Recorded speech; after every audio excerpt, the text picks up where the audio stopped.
Cocinar se tornou para muitos uma invitação para frenar a dinâmica veloz de nosso tempo. Vivimos em um mundo onde o tempo é acelerado para todo. Encontrar cada vez mais e mais tempo para trabalho, desempenho, resultados. E assim vemos os prazeres cotidianos que vão sendo derrados para trás. Cozinhar, saborear, han sido reemplaçados por alimentos industrializados, rápidos, para que não se pierda tempo. Resultado dessa dinâmica capitalista moderna, em el que muito se sacrifica por el tempo. Pero nem todo está perdido. Cada vez mais, existem pessoas que estão rescatando a relação placentera e lúdica com a comida. E é justo na cozinha onde se pode lograr frenar esse acelere del tempo e poder volver ao prazer oral. Comer não é só para sobreviver, é também para desfrutar, para sentir, para aprender. O acto de cozinhar, assim como o acto de saborear os alimentos, nos dá uma dimensão da forma de viver muito distinta. São sentimentos de autorrealização, de gratificação, de goze e de, sobretudo, de tempo para uno mesmo. Hoje, em Prazeres com Flávia, vamos a saborear o sabor que um homem propõe ao mundo com seus experimentos, com suas viagens, com suas recomendações e com muita criatividade. Já nos vemos.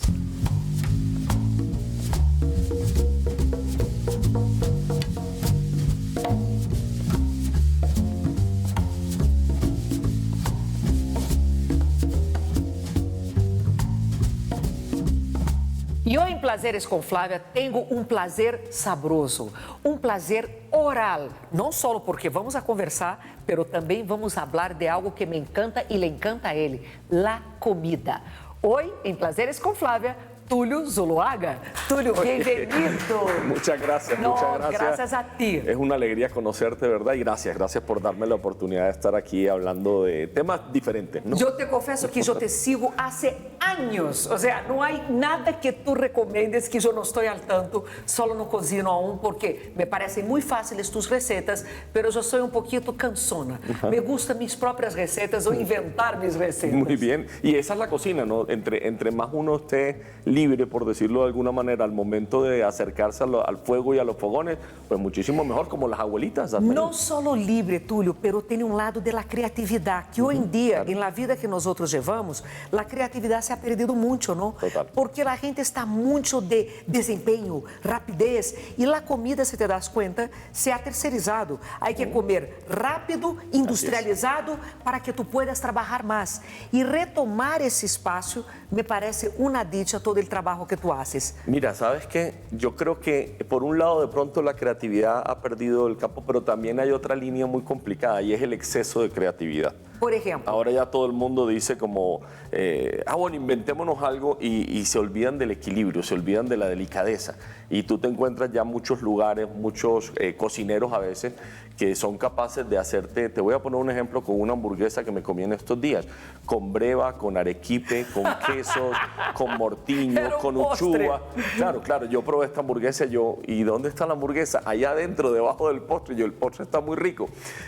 Hay que tener, o sea, la creatividad es algo tan delicado, hay que pensarlo tanto, no es un tema simplemente de hagamos cualquier cosa y montemos cualquier cosa, y ahí hay una gran equivocación hoy en día también en la cocina, y por eso mucha gente también hoy en día está un poco impactada porque o hay falta de creatividad o hay un exceso de creatividad y no tenemos un punto medio. Pero me gusta mucho eso que estás diciendo, que la creatividad también de alguna manera tiene que estar dentro de un equilibrio, porque claro, senão se torna anarquía. Claro. Porque lo que me estás diciendo de esa hamburguesa ya sería la anarquía de la cocina. Claro, exacto. Cuando uno ya se pone a lo loco. De hecho, ¿tú has visto esa película El Menú? Sí, claro. Es una película loquísima, eso ¿no? Que ya va para la anarquía de la cocina. Eso es una crítica directa a lo que está pasando hoy en día con nuestras cocinas. O sea, no está mal, hay muchas cocinas que se basan en el espectáculo y eso es muy bonito. O sea, hay cocinas y momentos en que son más comunicación que el solo comer a la hora, la verdad, y yo eso lo aplaudo mucho. Lo que muestra el menú es eso, es decir, es como un exceso donde la gente ya ni siquiera sabe si el sabor mejor le gusta o no le gusta, no, simplemente está inmerso dentro de ese show. Y por eso mira que ahí brilla mucho cuando la protagonista prueba la hamburguesa y por primera vez siente un sabor real. Exacto. Yo se lo digo a mi esposa, es que mis hijos hoy en día son muy buenos comelones. Y cuando salgo con mis hijos o mi hija sobre todo me dice, yo ya no quiero ir a comer a un restaurante donde sea babilla con aire de pututí y plátano ensamblado. No, yo quiero comida de verdad, de verdad. O sea, sentarte, comerte una costilla, un pollo, una buena carne. Eso realmente hoy en día se nos está perdiendo un poquito porque con todo el show que hemos tenido también alrededor del mundo de la cocina, no digo que no sea válido, pero ya hoy en día los jóvenes de repente lo que quieren es eso, solamente quieren hacer interpretaciones y se olvidan de una cosa, o sea, siguen cocinando para ellos y se olvidan que no hay que cocinar para ellos, hay que cocinar para la gente, hay que cocinar para el comensal, hay que poner al comensal por delante de las mismas pretensiones del cocinero y eso hace la diferencia. Cuando uno cocina, ¿no tiene que entonces gustar a uno? No, sí te tiene que gustar, pero obviamente si no te gusta, pues imposible también, pero tú, igual que todo en la vida para mí, tienes que pensar en la otra persona. Esa es la cocina de las abuelas. Las abuelas cocinaban ¿para quién? Para sus nietos, para nosotros. O sea, por eso la gente habla de que la cocina es amor y que ese es el mejor condimento. Muchos no lo entienden, pero es real, porque las abuelas lo que hacían era, yo le preparo a lo que le guste, pero además que le alimente. Entonces era un tema muy bonito. Claro que no faltaba la abuelita también que le metía a uno el brócoli y después le daban chancletazos y uno no lo comía. Y bueno, pero en general, de verdad, cocinaban para el otro. Pero me encanta eso, porque ahora yo entiendo por primera vez ese concepto de cocinar con amor. Claro. En realidad, no es que hay un ingrediente mágico, es cuando tú piensas en el otro y lo haces pensando que el otro va a sentir placer en ese momento. El manual Zen, del cocinero Zen, los orientales obviamente nos llevan años en esto, ellos siempre dicen la comida es un lenguaje de comunicación, entonces lo que realmente importa es la intención del cocinero al cocinar. Esa es la razón por la cual a veces tú vas a un restaurante que no conoces al cocinero, que no sabes quién es, y la comida te engancha tanto que tú sales a defender el restaurante. Si te hablan mal del restaurante como si conocieras y fueras amigo, lo defiendes, lo amas y para ti tiene un tema muy especial. ¿Por qué? Porque tu energía se enganchó con la energía del cocinero.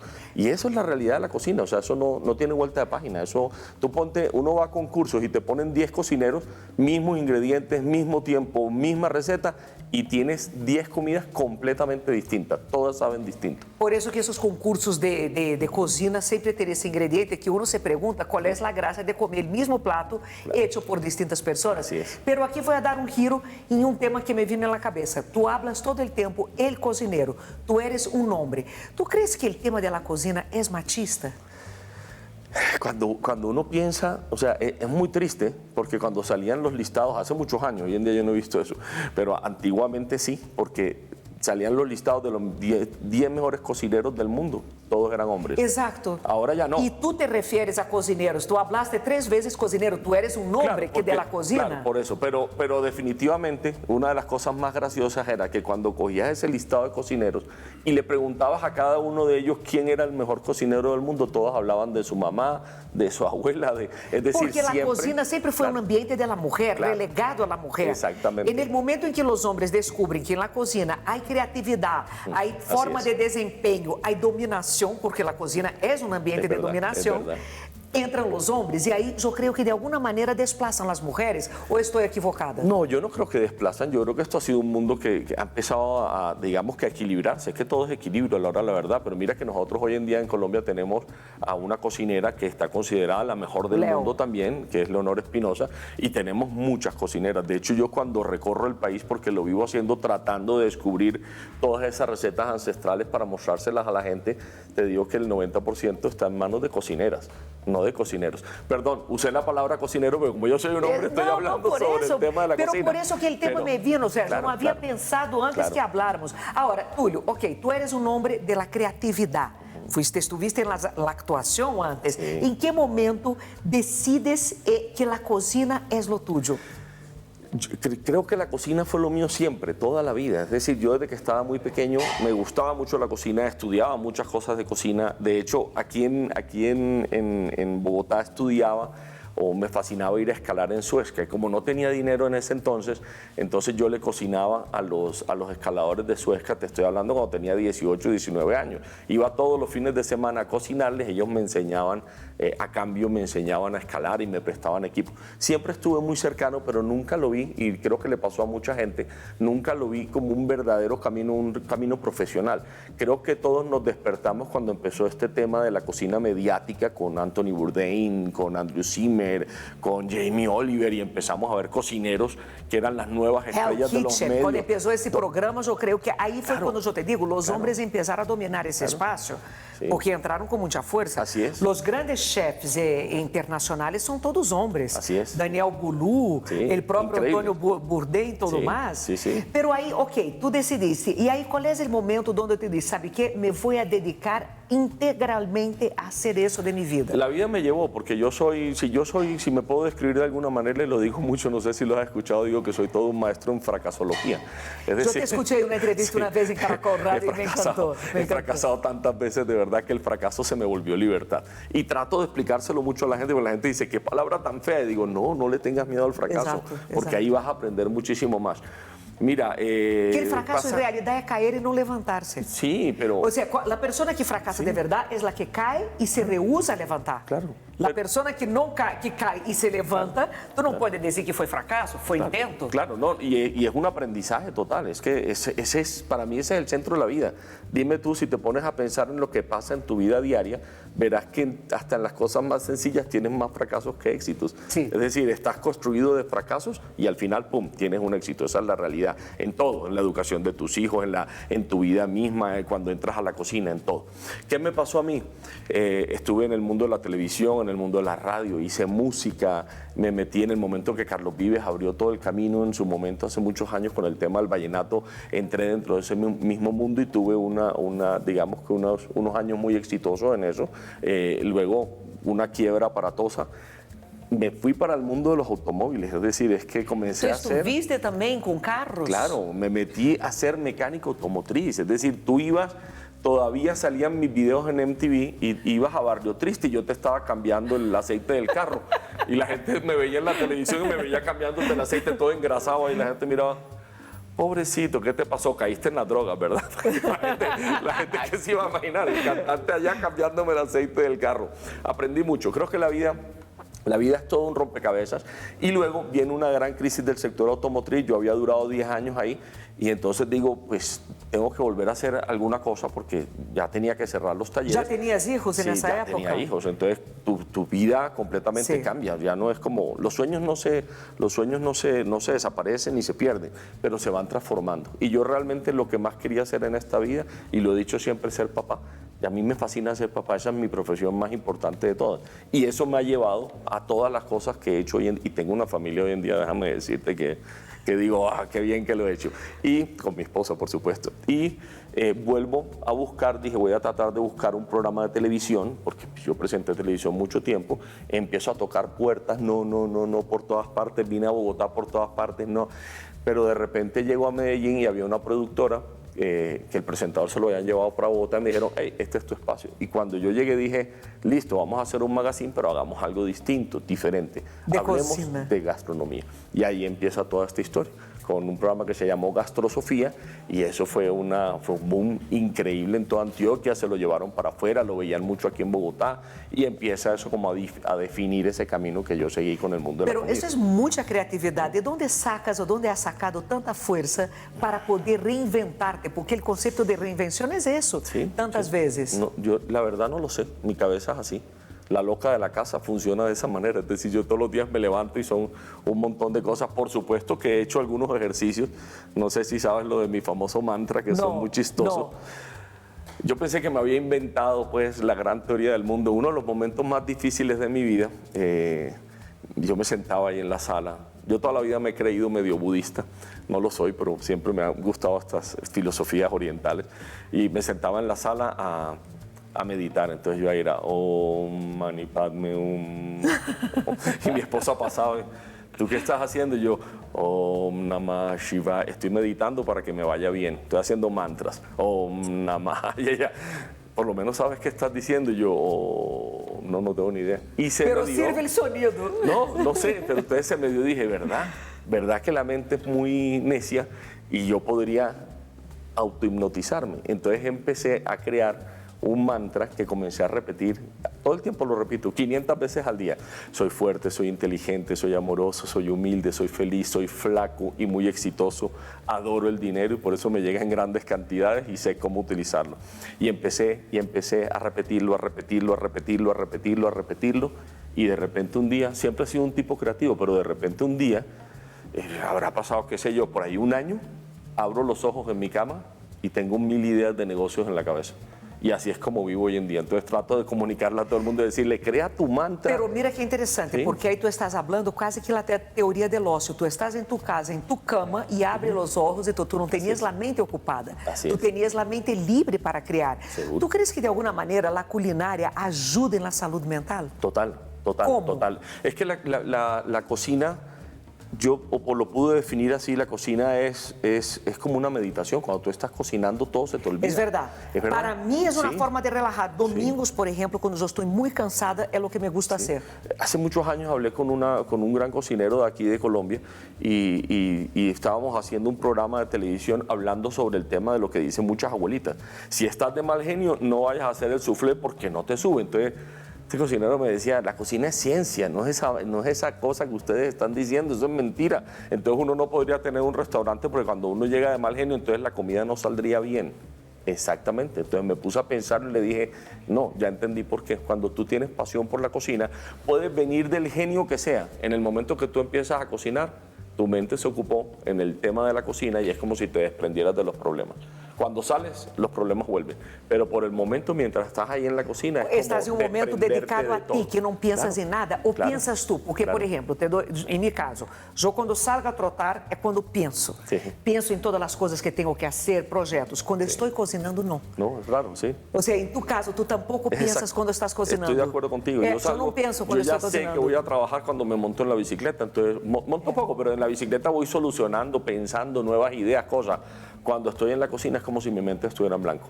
Porque estoy tan preocupado, o sea, realmente uno se preocupa que te salga bien, que la temperatura, son 1000 cosas que estás en ese momento trabajando, que te quede bien, estás probando. Es que es un momento lúdico, claro, ¿no? y Donde estás haciendo todo. muchas cosas al tiempo. Pero es que tienes metido los ojos, el corazón, las manos, la boca, el gusto, los oídos, o sea, realmente estás inmerso en un acto como pocos, realmente. Entonces, por eso yo suelo decir, cuando estás cocinando es como si estuvieras meditando. No importa si cocinas para una persona o para 1000, realmente es como si la cocina te sacara de este mundo, ¿no? Ahora, mucha gente asocia el cocinar, sobretudo masculino, con la seducción. Pero ¿Qué por piensas supuesto. tú de eso? Total. O sea, Pero me por que é acuerdo- mais sedutor um homem cozinando que uma mulher? Uy, los Porque dos. no imaginário sempre é aquele homem na cozinha com um delantal e a mulher nunca está nesse imaginário. Tu te imaginas, ou seja, normalmente se hacen os memes, as histórias, as películas, sempre é o homem Sí, que está sí, na sí. cozinha. Por que os homens são mais sedutores? No, yo no creería eso. A mí me seduce más una mujer en la cocina, indiscutiblemente, sí, no. Ou está muito associado à mamá. Quando você no. vai uma mulher para a cozinha, nos manda al tema materno. No sé, hace años escuché una cocinera que me dijo eso, me dijo, es que una cosa es, a nosotras nos tocó en su momento, hace mucho Por tiempo, obligación. por obligación. Verdad. A ustedes les tocó por decisión y por placer. Entonces, digamos que el tema era un tema completamente distinto. Es decir, no es lo mismo ver a la mamá, por decir alguna cosa, o a la esposa de uno, cocinando para los bebés en un determinado momento, para los niños, desarreglada total. En cambio, el hombre no entra a la cocina así normalmente porque nos llegó como por añadidura hoy en día. E nunca tem um bebê no braço, nunca tem um celular na mão, nunca. Sempre as fotografias são distintas. Puedes sacar tranquilamente, entonces, toma vino. Uno no veía a las abuelitas tomando vino en la cocina para voltear. No, nada de ese tipo de cosas. Para el hombre se volvió un tema más como de sofisticación en cierto modo, ¿no? De hecho, hasta los trajes de los hombres y todo el cuento en la cocina son realmente maravillosos. Pero es por eso, ahora ya tenemos, digamos, que un equilibrio, pero hace muchos años no lo teníamos a la hora de la ¿Tú verdad. utilizaste alguna vez la cocina para seducir? Uma preparação ou invitaste para uma comida, ou seja, essa coisa de planear como uno vê nas películas, que ele tipo vá, prepara, planeia todo, põe na mesa com belas, alguma vez existe isso? Alguna vez no, todo el tiempo. y lo sigo haciendo hoy en día. ¿En serio? En serio, pero por supuesto. ¿Cómo es? Mira, yo todo el tiempo cocino desde la pandemia, que empezó todo este tema de la cocina con mucha fuerza. Mi esposa es la que me graba.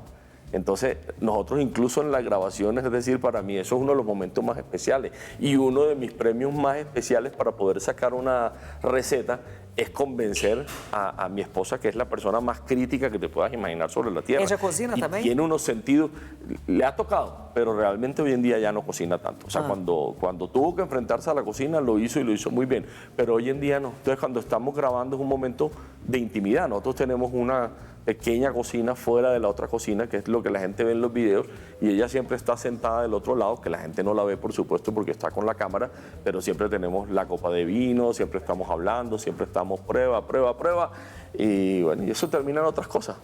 ¿En serio? Entonces, tú haces de tu trabajo también un momento de seducción, Total, de pareja. Total. ¿Tú crees que de alguna forma la comida es afrodisíaca o aumenta la libido? Yo como sexóloga, es una de las preguntas. ¿Existen alimentos afrodisíacos? Científicamente no. Pero ¿qué crees tú desde tu experiencia? Es que es raro. Fíjate que en la época de los romanos lo afrodisíaco eran las lentejas. O sea, imagínate. Una cosa como que depende, es que es totalmente mental. Hace años escuché una persona que decía algo muy bonito y decía, es que tienes que ver a un hombre, perdón la forma tan cruda de decirlo, pero no lo dije yo, decía, tienes que ver cómo come un hombre primero para saber cómo come después. Estoy de acuerdo. Es cierto, ¿cierto? Estoy totalmente de acuerdo. Si claro. el tipo come afanado, sí, sí. desesperado, sí. chorreando todo, por supuesto que eso no va a funcionar. Así mismo en la cama va a estar así, va a ser terrible en la cama. Sí, hay una poeta venezolana, hace mucho, ya no me acuerdo, porque me acuerdo que leí una carta de su abuela entrenándola en los artes, en el arte de la cocina y del arte de reconocer, no sé si alguna vez lo has visto, pero es muy lindo porque dice, así como este hombre come eso que tú acabas de decir, así mismo va a ser entre las sábanas. Sí. O sea, como si llegara al matadero. Eso no es así. Decía, siempre trata de buscar a un hombre o a una mujer, yo lo transformo para el otro lado también, que sea capaz de cruzar una ciudad entera solo para encontrar un sabor que le gustó o solo para sentir una sensación, una emoción que le gustó,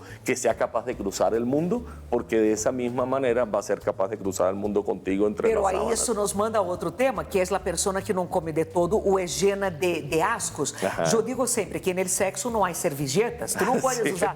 Então, como é em la mesa, o sea, tu puedes usar servilletas ou asquienta, uma pessoa que se rehúsa a comer. Tu crees que isso também se lleva depois para a cama?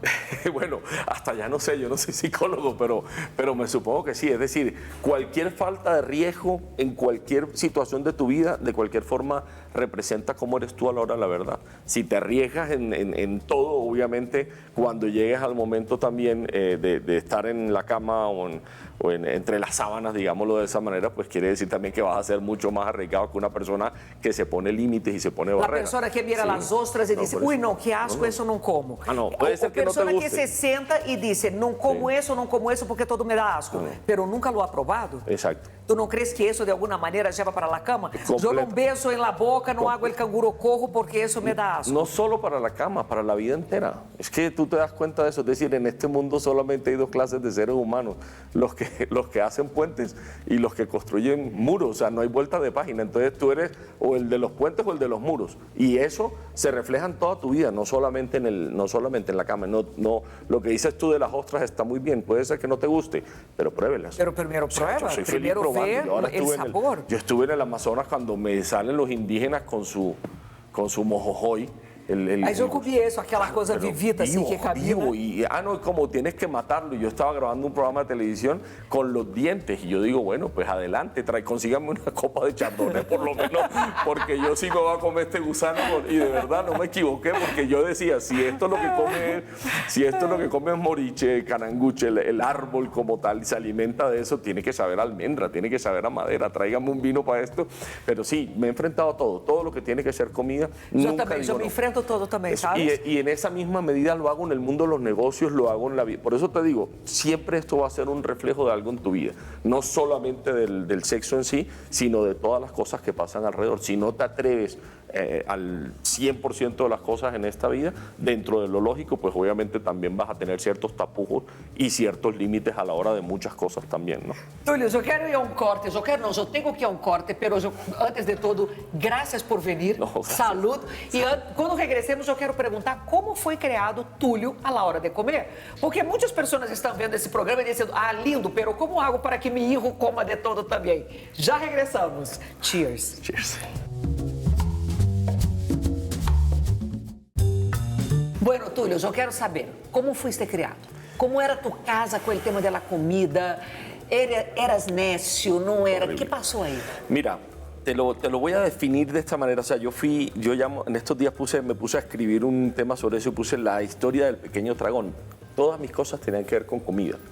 Las maldades, o sea, todo lo que pasaba alrededor de mi vida, comida. Las peleas, me les robaba los chocolates a mis papás y me comía los chocolates que traían de no sé dónde y los llenaba con canicas y volvía, o sea, era malo, era una cosa, pero todo por comida. Pero creo que mi primera relación, con razón me gusta tanto el vino. Fíjate que mi padre había sido sacerdote jesuita. No, ¿en serio? Sí, claro, sí. Además fue muy famoso, falleció hace un par de años, porque era el presidente de Azopartes, entonces fue muy importante como aquí en Colombia con el tema de las agremiaciones. Salía mucho en los noticieros porque hablaba muy duro y los periodistas les fascinaba. Entonces, un gran tipo. El hombre se retiró del sacerdocio, vengo yo en camino, y él se vino a vivir a Bogotá, porque eso fue una tragedia para la familia y todo que él se retirara. Y los sacerdotes, la comunidad jesuita, lo recibió en un juniorado que tenían detrás de las Javerianas, donde estaban los jóvenes preparándose para ser sacerdotes. Le alquilaron un apartamento a él y a mi mamá. Y ellos siempre eran muy cercanos a la gastronomía. Fuimos muy cercanos a la gastronomía porque mis abuelos eran españoles y siempre atendían los barcos que venían a Colombia. Entonces, en una época en que Colombia no se conseguía nada, ellos tenían acceso a las comidas más increíbles del viejo mundo. Entonces ellos lavaban ropa y les pagaban a veces con estos productos también de España. Y están preparando un pulpo una noche y un gran vino que habían traído, entonces habían dejado cunchitos, poquitos en las copas, y se fueron. Estaba yo dormido, me acostó mi mamá ahí en el sofá, mira, tendría 2 años, duerme. Y se van para la cocina a ver cómo estaban preparando el pulpo y dejaron las copas de vino ahí. Este pequeño beodo se despertó, ¿ok? No te puedo creer. Y se tomó todas las copas de vino. No te puedo creer. Claro, esa historia es muy linda, yo la suelo contar así porque cuando ellos salen de la cocina me encuentran, en mi tierra dirían despernancao, muerto, ahí, en la mitad de la sala. Ay, qué desesperación. Con todas las copas alrededor y entonces dicen que me tiraban de uno al otro, como lo matamos, todo el mundo corra para la clínica. Llego a la clínica y claro, donde hubiera sido hoy en día, eso hubiera sido un problema en esa época. Sí, CBF los quitaba. Imagínate. Y llegan a la clínica y cuando llegan a la clínica el doctor nomás me miró así y dice, este pelado lo que está es peado, déjenlo que duerma. Y fue justamente en la época de carnavales. Dicen que pasé 2 días durmiendo mientras me recuperaba, imagínate. Entonces, todo en mi mundo fue así, es decir, fue todo dentro tenía desse que ver con placer la oral, gastronomía. ¿no? De despertar todos esos sabores. Yo describía a las personas y me di cuenta hace muy poco porque para mí era normal, yo no lo veía, los describía por olores, entonces yo decía, tal amiga de mi mamá, yo decía, uy no, es que me huele como a perro mojado, y venía otro y decía, es que ella me huele a huevo, era súper charro, y claro, me daban correa. O sea, me daban mis nalgadas por estar diciendo todas esas locuras. Y en medio de todo eso, cuando yo tenía como 5 años, una señora de mi mamá, que yo hoy en día digo que es bruja, se me quedó mirando así, yo todo gordito, dicen que me tenían que cerrar todas las puertas donde había comida, se me quedó mirando y le dijo, ay Diana, qué pesar contigo, ese pelado no va a servir sino para tragar en esta vida. ¿Y qué piensas de la comida saludable? Ya no digo ni del saludable, ya de la creatividad de la hamburguesa de lenteja, de la carne de soja. ¿Qué piensas de eso? Me encanta. Eso no es una hamburguesa, pero me encanta, esa es la realidad, la hamburguesa el nombre carne. está mal hecho, pero eso está yo bien, estoy de no hay acuerdo. problema. Y mucha gente, y a veces entiendo, yo respeto todo, Flavia, ¿sabes? Es que yo fui vegetariano 9 años de mi vida. Ajá. Eso es una de las paradojas más grandes del mundo, porque digo, pues para mí, dentro de mi vida. ¿Y por qué dejaste el vegetarianismo? Porque entré a hacer gastrosofía. O sea, esto fue una decisión más, pero yo era vegetariano no sé, era algo que venía conmigo desde que nací, desde que estaba pequeño. O sea, yo me declaré vegetariano muchas veces en mi vida. Mis papás me daban un par de nalgadas y entonces volví a comer carne ya. Entonces, cuando pude ya grande dije, ahora sí soy vegetariano y lo fui. Pero nunca, tú sabes, nunca Nunca le llamé la atención a la gente por esa. Por eso, gracias a Dios, nadie, cuando empecé o volví a comer carne, nadie se metió conmigo. Fui muy respetuoso y soy muy respetuoso de eso. Si tú me dices a mí, yo como saludable, hey, yo te lo aplaudo. Si me dices, yo como chicharrón todo el día y como chocolates todo el día, hey, te lo aplaudo, no pasa nada. Es decir, para mí la gastronomía es libertad absoluta, la cocina es libertad absoluta. Por eso para digo, qualquer persona, tu crees que a cocina hoje, como é que uma pessoa pode fazer isso? Digamos uma pessoa que nos está vendo agora e que senta que sua vida está super encerrada, monótona. ¿Cuál sería el paso inicial? Para entrar en el mundo de la cocina, o sea, cocinar, es que mira que si tú te pones a verlo, Tulio recomienda hasta antes de la pandemia, era el tipo de las recomendaciones y de los másteres, y siempre tuve mi tema de cocina. Cuando yo vi que la gente se iba a quedar encerrada en casa, fue cuando salí con el tema de no se preocupen que yo todos los días les voy a hacer una receta en la casa, porque te permite salir, te permite viajar, pero eso también depende de tus sentidos, es decir, no es solamente el tema de cocinar, sino tú cómo interpretas las cosas. Y comprar los ingredientes. Desde la compra porque de ahí ingredientes, yo voy a un punto, o sea, tú hablas de la pandemia. Durante la pandemia yo escuchaba de mujeres, mi marido ahora hace videos de TikTok cocinando, pero me toca a mí encontrar el perejil, decir dónde está la olla, comprar la carne tal, porque ele não vai, ele não sabe dónde se compra ou diferenciar um cilantro de um perejil. Como é isso? Para que a pessoa de verdade entenda que a cozinha não é entrar, fazer um vídeo e cozinhar. No, es que é um proceso. Claro, en la medida que tú te compenetras desde el mercado, yo voy todos los días al mercado cerca de casa, todos los días, y compro mis propios ingredientes. A mí nadie me cree. Todo lo que tú ves en la receta, yo lo he ido a comprar. Además, porque es como si el mercado te hablara. O sea, yo voy al supermercado y empiezo perejil liso y de repente veo un coco y digo, ve, qué bueno, se me ocurrirá algo con el coco. Y empiezo ahí mismo, es como una conversación conmigo mismo, buscando o creando nuevas recetas dentro del supermercado. Me parece que es el mejor lugar. Esa es la biblioteca perfecta. Cuando no tengo recetas para hacer, me encanta caminar por los anaqueles mirando, porque hay muchos productos que a veces no tienes en la cabeza y de repente te lo encuentras y, wow, mira, un arequipe, no había pensado en arequipe, ¿qué puedo hacer? Sigues buscando, o sea, ahí está todo, es una biblioteca real. Ahora, estoy hablando del supermercado, pero si te vas a una plaza de mercado, mucho mejor. Porque tienes la posibilidad, es que es mucho mejor, los aromas, los gritos de la gente, la música alta, es una experiencia gastronómica completamente distinta. Pero te decía, Ortica, que depende también del comensal y que hay que tener mucho cuidado, es decir, uno tiene que volverse consciente, no comer por comer, sino consciente, tratar de disfrutar la comida, porque, y siempre lo digo, depende más del comensal que de la comida. Es más importante quien come que la comida que te preparan, porque un buen comensal puede morder un buñuelo y ver a Dios, un humilde buñuelo y puede ver a Dios. Esa es la realidad. Una persona que no sabe comer le puede servir pato pequinés, puede servirle foie gras con trufas del Perigord. Y solo traga. Y no va a saber nada de eso, es decir, le va a dar lo mismo. Entonces uno dice, qué pesar. Tienes de verdad, primero que entrenarte tú como comensal, es decir, afinar tus sentidos. Exacto. ¿Y cómo se hace? ¿Cómo me torno un buen comensal? ¿Sabes que yo toda la vida he creído para la gente mucho más fácil de esta manera con el vino? El vino es una buena manera de empezar a entrenar tus sentidos. Creo que uno se vuelve mucho más sensible cuando empiezas a acercarte al mundo del vino y a tratar de entender. Déjame mejorar mi sensibilidad. A qué huele. Bueno, también es una buena manera de mejorarla. Es que Tulio me recomendó que tomara vino todo el día, más o menos. No, el tema básicamente es cuando tú empiezas a ir a todas estas catas que han hecho tanto en Colombia y comienzas a entender que ahí hay unos aromas más sutiles y empiezas a tratar de descifrarlo y después de algún tiempo de haberlo hecho, de repente un día metes una cucharada y te das cuenta que un plato tiene limonaria, que nunca en la vida lo habías sentido.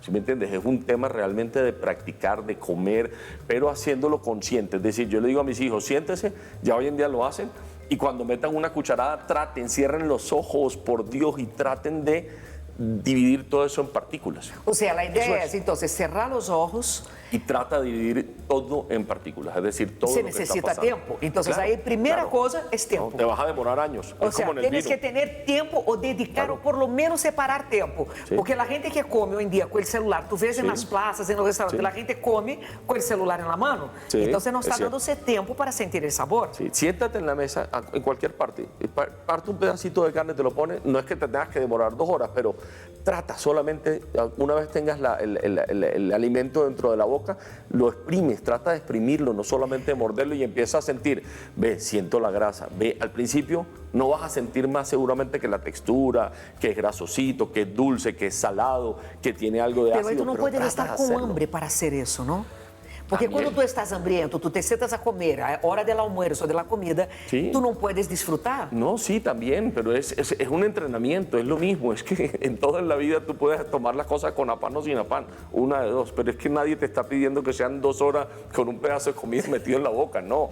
Son unos segundos, que seas consciente de lo que te estás comiendo. Lo que dices tú del celular, sácalo también del celular. Muchas personas se sientan y obviamente que el tema de la mesa también es hablar y compartir. Eso es otra parte muy importante. Yo me siento con toda mi familia y todos somos hablando, pero tú sabes, es decir, comemos y ustedes no sienten esto que tiene. Y de Eso que te iba repente a alguien- preguntar, si era Claro. importante la presencia Total, del otro también. o comer solo es mejor. No, nunca en la vida. No, para mí comer acompañado es lo mejor. Comer solo, pues obviamente toca muchas veces, pero creo que no hay nada más frustrante que uno sentarse Sí. solito en una mesa. No, lo rico es estar con una persona, tomarse un vino, lo que a uno le guste y poder por lo menos discutir. Nosotros discutimos mucho sobre la comida. Yo vengo ahora de hacer un viaje con ellos por Europa y nunca me había sentido tan orgulloso. Es decir, estuvimos en Venecia viendo algunos lugares que me fascinan allí y nos sentábamos a comer y yo le decía a mi esposa, yo no puedo creer lo que hemos hecho. O sea, me siento con mis 3 hijos y mi esposa, que no es fácil mantener una conversación entre papás e hijos a veces Sí, y entre sí, personas que sí. tenemos tanta diferencia.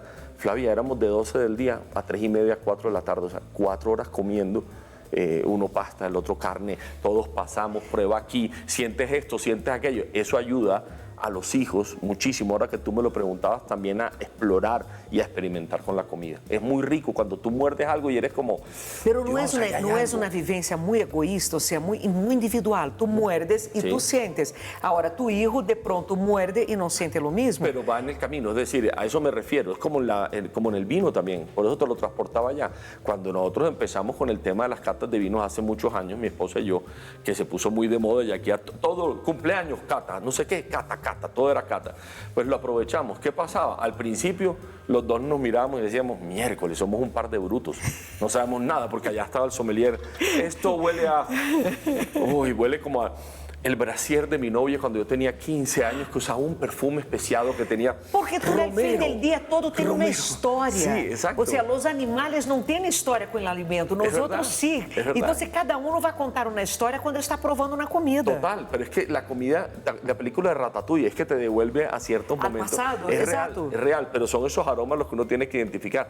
¿Qué pasaba? Mi esposa y yo nos miramos y decíamos, no, desistamos de esto, somos unos brutos. Han pasado, qué sé yo, 15, 20 años quizás, y cada vez que nos sentamos hoy en día y nos pones un vino, ya sí sabemos. Ese tú qué sabes que tiene, es de rumba qué ya, tiene. ¿no? Tú sabes. ¿Sí me entiendes? Son Ya vinos uno de dice- rumba ya, ese tú conoces. Eso está bien. Entonces uno, de verdad, empiezas a, digamos, a explotar los sentidos un poquito más y eso realmente es muy bonito. Y ese reto con la familia es muy bonito también. Es que si tú no hablas con tus hijos sobre la comida, eso que tú acabas de decir, Ortica, es una de las cosas más importantes. Hoy en día, más que comida, comemos historias. Exacto. Entonces es muy y toda comida importante. carga, toda vez. Claro, O sea, tú no claro. tienes... Hambre es distinto, porque Claro. tú tienes hambre. Yo puedo comer aquí un plato de arroz y ya. No, tú tienes hambre de Claro, algo. está, de Tú acuerdo, tienes de deseo acuerdo. de comer algo. Así es, pero además es muy lindo cuando tú sabes de dónde salió ese cilantro o cuando tú has ido a la plaza de mercado y cuando estás cocinando, lo estás sirviendo, te vas a acordar de la campesina que te lo entregó. Hay una historia, es que hay una historia muy en el fondo, es decir, la comida, Osho lo decía mucho, es que la flor no es solo la flor es el aire, el agua, ciertamente hay una flor ahí, pero también son esas células, las moléculas, la flor es el aroma, o sea, son muchas cosas, la gente no puede decir solamente, hey, esto es una carne, no, ¿qué hay detrás de ella? Es muy lindo cuando tú conoces esa historia porque comes de una manera completamente distinta. Y a eso es lo que le están apostando muchos cocineros hoy en día. Mira que tú llegas a restaurantes hoy en día donde te atiende un man que te va a decir, esto es un esturión que hemos traído de las profundidades, más de 400 metros, y te crean una película en la cabeza, al final estás comiendo lo mismo que comes siempre, pero te regala una emoción adicional. Una contradicción que está imponiéndose ahora de moda después de pandemia. Los restaurantes te están obligando a estar solo por un determinado tiempo. No sé si a ti te ha pasado y me ha pasado mucho ahora en vacaciones. Tú haces una reserva y dices, el tiempo de queda en el restaurante son de 2 horas. Aquí hay uno en Bogotá que hace eso. Y cuando me digo, yo no voy a motel, yo voy al restaurante, porque me vas a cobrar por horas. Entonces, ahí los chefs están pecando por la plata, porque quieren el número máximo de personas y no el número de comensales de verdad. Todos tienen que disfrutan. Derecho. Contrario a eso, hay algunos como mi amigo Mario Rosero, que no sé si lo conoce, uno de los mejores cocineros, y Mario es al contrario, él te dice, tu mesa está disponible de 12 a 5. Exacto. Y tú dices, pero porque ¿cómo si así? Si yo me voy a las 2 de la experiencia... tarde, para él es un tema espiritual, dice, nadie más ocupa tu mesa. Bonito. Exato. Isso de verdade é invitar-te a desfrutar. Claro. Mesa, quanto é importante do ambiente? Ou seja, comer em uma mesa puesta, com vela, cubiertos, é o mesmo que comer de pé na cozinha, em uma plaza de alimentação. Que recomendas tu? No, todos son experiencias, es que depende. Yo me he salido de eso y por eso mira que trato siempre de contar experiencias también en la calle. Porque es que está muy bien, tú llegas a un restaurante que lo montaron y te costó 5.000 millones de pesos y wow, el montaje es increíble, divino. Está bien, pero no quiere decir que la señora de la plaza de mercado que te sirve en una canasta de gaseosa y tú te sientas a comer ahí y te trata como, ¿qué quiere papito, mi amor, mi vida, nene, bebé? ¿Qué quiere que le eche más, papito? Venga, le doy más arroz. Eso es otra experiencia. Es que son experiencias, hay que saberlas disfrutar. Yo digo siempre que el comensal que está comiendo por allá arriba, sin nunca haber conocido las bases, ni la calle, ni la tradición, nunca va a estar completo. Ou seja, em algum momento uno tem que deixar-se ir a las plazas, a comer. Eu sou uma amante de la arepa de la calle. Ou seja, eu tenho orgasmo quando encontro esses vendedores de arepa que tem essa arepa assim que rega no queso, Eso no lo logras. Esto te lo llevan a un restaurante y no lo logras. Eu enlouqueço. Se eu tenho a oportunidade de ver essas arepas de calle, para mim é muito melhor que estar sentado e comer uma arepa em um restaurante. Es como una película de cine. A veces te gusta ver películas románticas, a veces ves películas de acción, a veces ves películas de historia, de vidas de personas. Es lo mismo en los restaurantes. A veces quieres comer muy chévere, muy elegante. A veces quieres comer en la calle y simplemente empatarte con la mantequilla. Es que no lo logras. Un gran cocinero se lleva esa arepa, la sirve en su restaurante y tú la vas a morder y vas a decir, no me funciona. Porque la gastronomía no es solamente el plato. Es todo lo que pasa alrededor. Entendí. Es todo. Es decir, es igual, y lo voy a acercar ahí a tu tema, es igual que en el sexo. No es solamente el acto, no es solamente la comida, es todo lo que pasa alrededor. Si tú te llevas una bandeja paisa, derechito de aquí, envuelta, y la pones en la Torre Eiffel, puede ser la mejor bandeja paisa que te hayan hecho en Antioquia y no te va a saber igual. Porque la comida es los sonidos, las ciudades huelen distinto. Mis hijos son tan tesos en eso que cuando nosotros, ahora estuvimos viajando con lo del Burger Master y se bajan y es como, uy, esta ciudad huele completamente distinto. Muchas personas no se dan cuenta. Es que el mundo es la nariz. Yo tengo eso con Nueva York. Claro. Nueva York huele demasiada comida distinto. todo el tiempo. Todo el tiempo. Todo Entonces, el tiempo. no te vas a ver igual. Además, no es lo mismo que tú te estés sentada comiendo una, que no lo percibes, pero todo eso, tu cuerpo se está alimentando de eso. Entonces escuchas una canción de Darío Gómez mientras comes y escuchas la pitadora en la cocina. Todos esos ruidos a los que no le pones atención están complementando esa experiencia gastronómica. Tiene sentido porque me gusta claro, cocinar con música. Claro, no, es que es una experiencia total. El mundo es la nariz, ¿no? O sea, acuérdate, básicamente es eso. Uno se enamora por la nariz, se guía por la nariz. Eso, Ítalo Calvino era el poeta que siempre hablaba justamente de este tipo de cosas y decía, todo es la nariz. Entonces, el problema de nosotros es que, como nos prohibían oler, las abuelas a uno antiguamente, los papás, uno olía y eso era nalgada fija porque no Mi nariz me indica que tengo que ir a un corte. Todo. Estoy oliendo que necesito ir a corte. Hasta en televisión. Mi nariz, corte, eu vou cortar. Un segundo, ya regresamos. Sí. Túlio, tú eres el hombre de las hamburguesas, pero yo quiero volver a un tema de la hamburguesa de lentejas. ¿Por qué no es hamburguesa? Porque un vegano va a decir, esa es hamburguesa, sí, pero sí. ¿por qué no es? No, está bien y yo lo respeto. Leía en estos días alguien que decía que por qué cuando somos vegetarianos o veganos queremos ponerle los nombres de la comida por de lo qué, por ¿no? qué. O sea, Exacto. no se supone ¿Por qué que no si uno se crear? desprende de eso, creemos algo completamente Exacto. nuevo. Pero yo respeto, es decir, me parece muy bien y también digo, hey, dame una hamburguesa de lentejas y también me gustan, no te voy a decir que no. Pero no puedo sacarlo de su esquema porque la hamburguesa nace, realmente es la mamá de la hamburguesa, el steak tartar. Listo, que yo lo amo, pues, y es espectacular. Sí. Tiene una historia, porque me impresiona mucho cuando la gente dice, no, es que la hamburguesa es algo muy nuevo, moderno. No, no es No. verdad. Primero que todo, pues obviamente viene desde Hamburgo, ahí está el nombre, y realmente se toma como tal, porque hacían a carne picada, obviamente, a ti la metían los pedazos de carne debajo de la montura, eso se molía, ahí fue donde comenzaron a descubrir y que con eso alimentaban más gente que si fuera el pedazo de carne solo. Ahí Toda empieza. buena cocina Exacto. viene de eso, de ahorros, de Exacto. cocina del pueblo. Entonces, cuando empieza toda la migración de Alemania hacia Nueva York, hacia el puerto de Nueva York en Estados Unidos, empiezan a llevar estas bolitas de carne picada a cuchillo y le llamaban carne al estilo hamburgués. Era lo que le ofrecían a las personas que venían de Hamburgo. Es que mira la historia, la gente no es la hamburguesa, es de Hamburgo y Alemania. Y realmente es en Estados Unidos una hamburguesería que se llama White Castle, que todavía creo que existe, muy antigua, el que decide como aplanchar esa carnita, ponerla sobre una plancha y meterla dentro de dos panes tajados. Realmente esa era la primera hamburguesa y ahí empieza la historia como tal. Ahí viene el queso, la hamburguesa, salsa. sí, es como si tú dijeras, voy a hacer un tomahawk de pepino. No, es pepino, no es un tomahawk. Exacto. El tomahawk es el corte de la carne. Es decir, podemos ponerle los nombres y los respeto por Podemos ser toda razón, creativos, pero, ¿no? Lo sí, que sí. falta talvez a la Sí. industria vegetariana y vegana es creatividad. Total. Y no tratar de plasmar lo que existe para engañar De de acuerdo. alguna forma a uno mismo. Ahora, hamburguesas se comen con las manos o con los cubiertos? ¿Qué crees que te voy a decir? Como tú quieras. Esa es la Yo verdad. no, a mí me enfurece Yo sé. quando eu vejo gente comendo hamburguesa de cuchillo de tenedor. Está bien. Como pizza, yo que Sí. viví en Italia, pizza se come con la Con mano. la mano, estoy de Tú acuerdo. no puedes Bueno, utilizar sí, no, yo estuve en Italia, en Emilia Romagna, haciendo toda una investigación de pizza y todo el mundo las comía con cubiertos. De hecho, allá en esta parte de Italia, depende del punto, fui a una pizzería antiquísima que me llamaba mucho la atención, es que te la sirven sin la... O sea, no te la cortan, te la sirven completa. Entonces la gente tiene que usar cuchillo y tenedor para cortarla. Estuve hace poco en Nápoles haciendo una investigación también. Estuve en Damichele, estuve en Sorbillo. No le cortan las pizzas. Entonces le ponen a la gente los cubiertos al lado. Y uno que haga lo que quiera. son consideradas las mejores del mundo. Entonces mucha gente arranca pedacitos, pero mucha gente corta con sus cubiertos. No pasa nada. Yo digo más por Pero el no tema es de más respeto, placentero pero, coger claro, con las te voy a- manos, te voy a- claro. escurrir la grasa. Yo soy de las escurridas y las lamidas. Es que, mira, primero que todo, la mano del ser humano tiene la forma de la hamburguesa, mira. Ahí te cabe la hamburguesa perfecta. Esta es la manera en que tú vas a agarrar una hamburguesa. Son, mira, siempre 3 dedos arriba y por debajo metes estos 2 deditos. Entonces nunca se te va a desbaratar y debes irla comiendo así. ¿Qué pasa?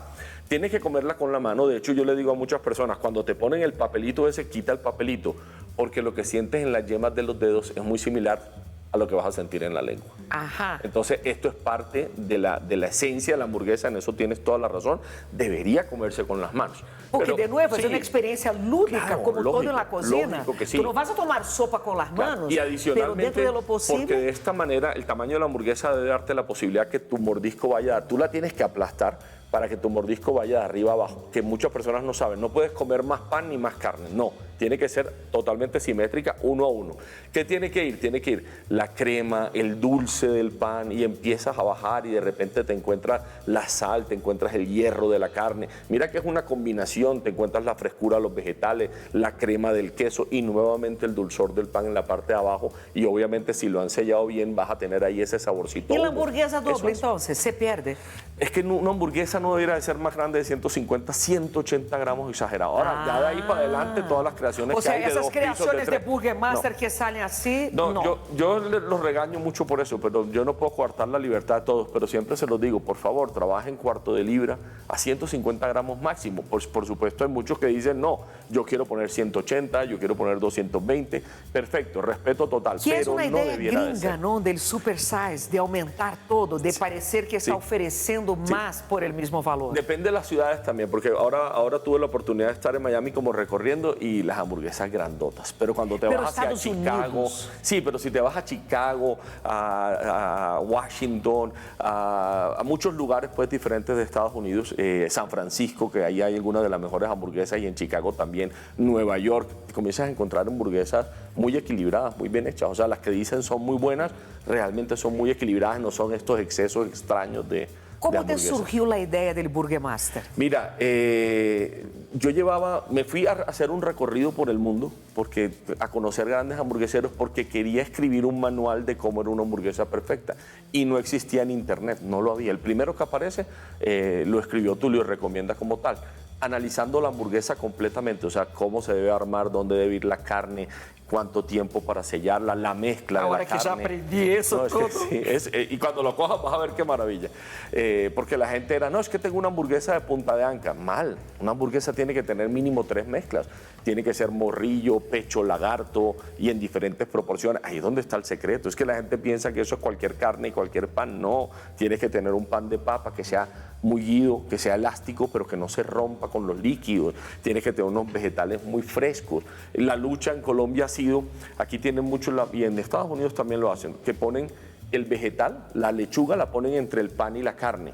Entonces, ¿sabes qué pasa? Se tiran la lechuga. Traen una lechuga divina, la meten debajo de la carne caliente, encima del pan caliente. La lechuga, claro. Mustia, te comes Sí. una lechuga que la has ido por ella, Mojada. está fresquita, y además la lechuga es agua, apenas se calienta, suelta más agua. Entonces la lechuga para arriba, el tomate para arriba, la cebolla tiene que separar el calor de la carne, de la tocineta, entonces para arriba.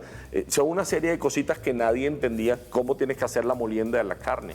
No puedes hacer, o sea, la carne no puede estar apretada. Eso es una de las cosas más lindas, el equilibrio. Como tiene mínimo 30% de grasa, eso es lo que le va a dar jugosidad y sabor. Solamente con que la medio hagan la arepita, ella no se va a destruir. Porque mucha gente piensa que se va a desbaratar y aprietan esa carne que tú cuando la muerdes dices, estoy comiendo salchichón.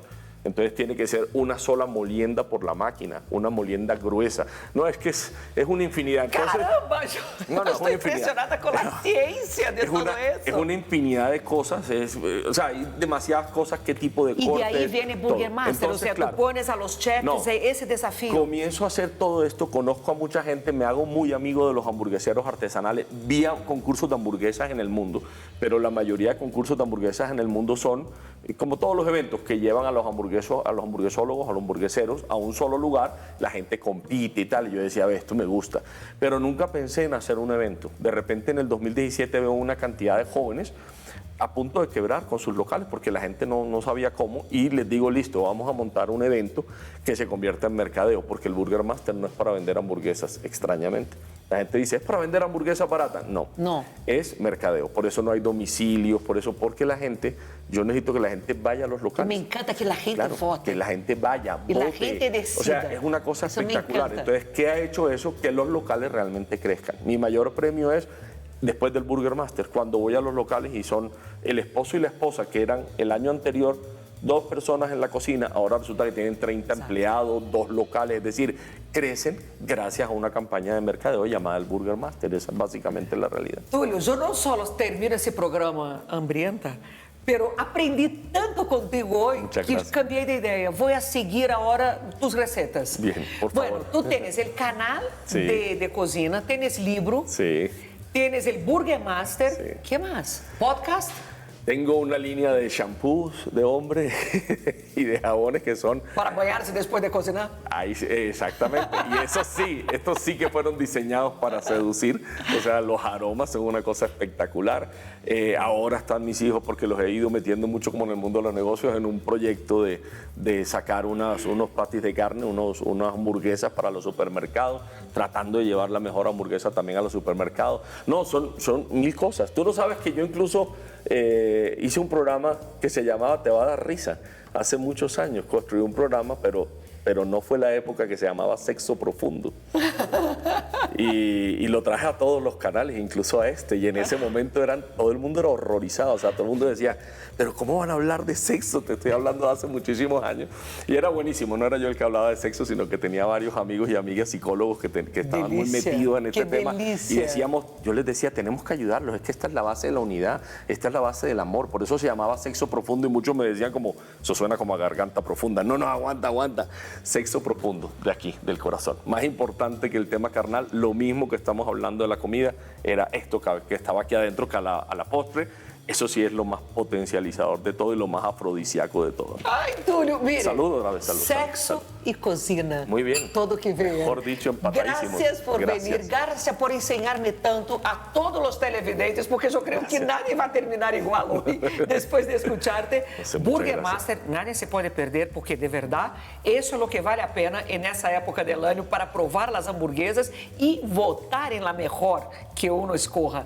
Túlio, de verdad, muchas gracias. Dios te bendiga. Gracias a ustedes que estuvieron conectados en Placeres con Flavia, nuestros muebles de To Go, que hacen con que las conversaciones sean más agradables y bonitas, porque el gris combina con el vino tinto, nuestro vinito de Rumbajá, que pudimos disfrutar e ter um sabor e um olor distinto nessa conversação.